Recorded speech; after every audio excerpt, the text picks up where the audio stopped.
tubifuriza ibihe byiza bakunzi ibabiza TV Rwanda. Reka tubifuriza ibihe byiza mwese aho mwamuri hose, kandi ibyo tubifuza nuko mugomba kugira ibihe byiza birimo amahoro n'umutekano, mwese mukagira iterambere rirambye. Uyu mugoroba rero ikintu kiri kuvuga gitunguranye nuko Libya yiteguraga Amavubi yatewe mpaga ku mukino wayo wagomba kuyihuza na Nigeria. Nshuti bakunzi babiza TV Rwanda, wowe ukomeza ukore subscribe, ukoresha ku biganiro tukugezaho byacu bya buri munsi, amakuru atandukanye, ibyegeranyo bitandukanye ndetse na documentaire, amakuru y'imikino n'imyidagaduro, amateka y'ibyaranze isi, byose tuzabigwana kuri biza TV Rwanda. Ukomeza ukore subscribe, ukoresha tukubiganiro tukugezaho bya buri munsi. Nitwa Eric Nshimiyimana. Uri mu Rwanda, uri mu Burundi, uri muri Repubulika Demokarasi ya Kongo, uri muri Tanzania, Uganda cyangwa se Kenya n'ahandi hatandukanye, yaba muri Central Africa, West Africa, South Africa n'ahandi. Namwe kandi mu twumva muri hari hakurya rwose ko tamasimbi mbambareba, mukomeze kudutera inkunga mukora subscribe kugira ngo ibiganiro byacu tukugezeho bya buri munsi bijye biba umunsi ku munsi.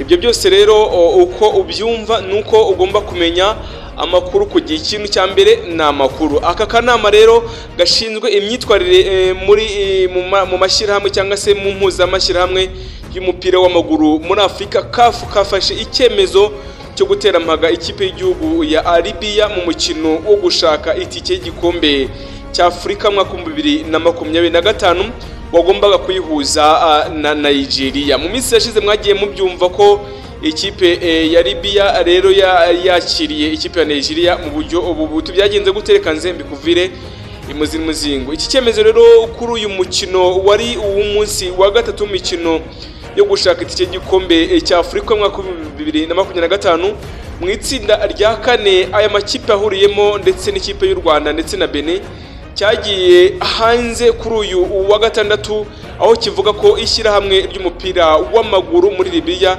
ryahamwe no kutubahiriza ingingo ya 31 mu mategeko y'igikombe cya Afurika ndetse n'iya 82 n'iy'ijana 51 z'amategeko ngenga myitwarire ya CAF. Nyuma rero yo kutubahiriza iki cyemezo cyangwa se icyo cyemezo kivuga ko umukino nomero 87 wo gushaka itike y'igikombe cya Afurika mwaka 2025 wagombaga guhuza Libya ndetse na Nigeria ukabera Bengazi muri Libya tariki ya 15 kwakira mwaka 2024, iki gihugu kikawutakaza ku bitego bigera kuri 3 kuri 0 ni mpaga nyine bya Nigeria. Ngira ngo urabireba neza ko mu itangazo ryasohowe ndetse na CAF rigenda rigaragaza uburyo ki ku itariki 26 mu kwezi kwa 10 mwaka 2024 rigenda rigaragaza ko aka kanama kamaze gufata ibyemezo bitandukanye. Uretse rero uguhanishwa intsinzwi y'ibitego bigera kuri 3, kandi ishyirahamwe ry'umupira w'amaguru muri Libya rigomba kwishyura amande y'ibihumbi bigeze kuri 50 by'amadolari byishyurwa bitarenze iminsi 60 uhereye umunsi bamenyesherezweho iki icyemezo. Byagenze gute rero kugeza kuri cyangwa se kuba byatera kuri mpaga itewe iki gihugu cya Libya?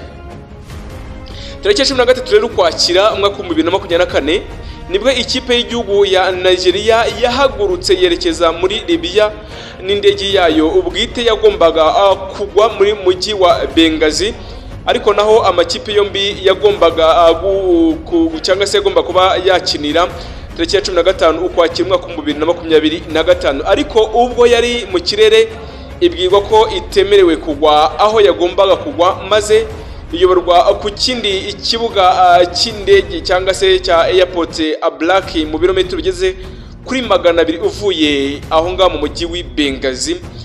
Urumva bya birimo bisa nko kugorana cyane, ibyo bita muri Afurika ngo gutegura kunaniza ikipe kugira ngo byibure ibanze ipfe mu mutwe, ibanze rwose ijagare mu mutwe ubundi ubone kuza kuyitera.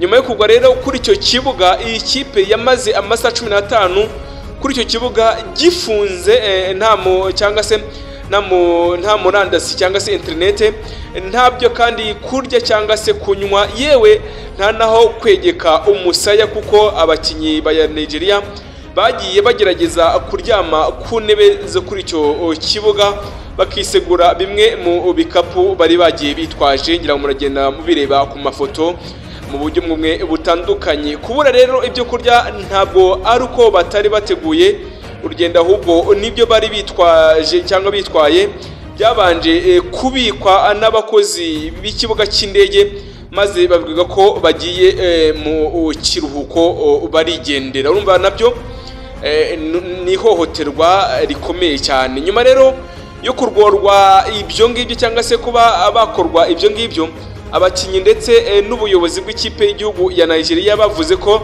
badashobora gukina umukino, ndetse kandi birangira bafashe indege yabazanye ibasubiza mu gihugu cyabo badakinye, dore ko byageze aho basabwa kujya mu mujyi wa Benghazi n'imodoka bagakora urugendo rw'amasaha hafi 4 mu modoka zabo zitari zikwiriye ikipe y'igihugu iyo ari yo yose. Rwose ukabona ko hari ibintu bisuzugutse cyane.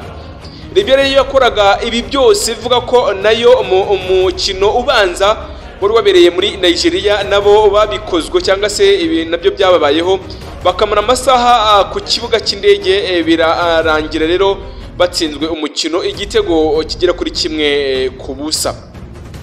Guterwa amaga rero kwa Libya bivuze ko ubu Nigeria mu itsinda rya 4 umukino yo gushaka itike y'igikombe cya Afurika mu 2025 ari iya mbere n'amanota igera ku 10 mu mikino yose igera kuri 4. Ikurikiye kandi na Benin ifite 6, mu gihe Amavubi ari ku mwanya wa 3 n'amanota 5. Libya kandi nayo ikaba iya nyuma n'inota 1, mu gihe iki gihugu kandi kizasura u Rwanda tariki ya 14 Ugushyingo mu 2025, mbere y'uko rwo rusura Nigeria tariki ya 18 Ugushyingo mu 2024. Ni ibintu bigaragara ko ari ibintu bisa naho bigoranye cyane, bisa naho kandi bisa naho bigoye cyane kuri ikipe ya Libya kumva guterwa amaguta akinye.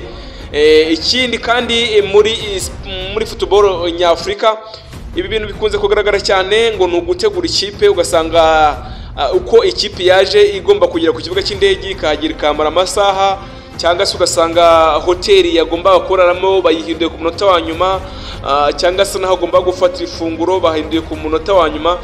Ibintu rero byakomeje kuba byagorana cyane, ukumva ko ari ibintu bigoranye cyane.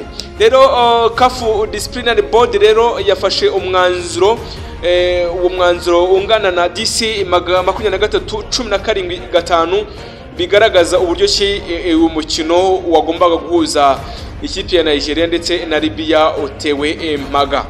National of the terms of decision DC 23-17-5 CAF AFCON 2023 cyangwa se kuri 23 z'ukwezi kwa 10 2024 yatangaje ko Akanama Gashinzwe Discipline muri board ya CAF niko kashize umukono ku masezerano kagaragaza uburyo ki uyu mukino utagomba kuba waba ahubwo watewe mpaga muri rusange. Nitwa Eric Nshimimana, wo kumeze ko subscribe ukoresha ku biganiro kugezaho byacu bya buri munsi. Murankubwira ko ubuzima bw'isi, iby'amateka y'isi, ibyaranze isi muri rusange, byose bijyanye na technology tuzabiguha, amakuru agezweho ndetse n'ibyegeranyo bitandukanye by'ibyamamare muri politike tuzabiguha umunsi ku munsi. Wo komeza ko subscribe ukoresha maze ibiganiro byacu bikugereho nta nkomyi, nta yindi neguza naho butaha.